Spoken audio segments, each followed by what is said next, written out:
High, এই যে কভারটা দেখছো এটা একটা দাদার।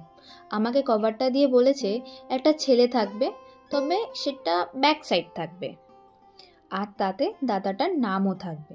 আমি ঠিকমতো বুঝতে না পারায় দাদাটা তার এই ছবিটা আমাকে পাঠায়। তো আমি বুঝতে পারি দাদাটা কেমন চাইছে। দেন আমি বসে পড়ি কাজটা করতে। আর দেখো, এটা করতে গিয়ে আমার সাথে কি হলো বুঝলাম না। রংটা কেন উঠে গেল? এই হোয়াইট বেসটা শুকিয়ে নেওয়ার পরেই আমি স্কাই কালারটা অ্যাপ্লাই করেছিলাম, তবু কেন উঠে গেল বুঝলাম না। সেই মুহূর্তে আমি একটু ভয় পেয়ে গেছিলাম, ভাবলাম অর্ডারটা নিলাম আর আমি করে দিতে পারবো না।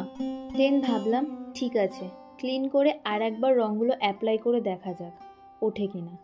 কিন্তু না, আর ওঠেনি। তো আমি বসে পড়লাম ব্যাক সাইডের ফিগারটা করার জন্য।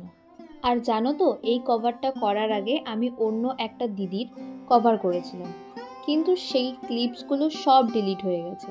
আমি বুঝে পারি না আমার সাথেই কেন এগুলো হয়। তো যাই হোক, তোমাদের সাথে কভারের লুকটা আমি শেয়ার করতে পারিনি, তার জন্য সরি। আর এখন বলো, এই কভারটার নিউ লুকটা তোমাদের কেমন লাগলো অবশ্যই কমেন্ট করে জানিও। আর তোমরা কি কি ধরনের ভিডিও দেখতে চাইছো অবশ্যই জানিও। তো ওকে, টাটা।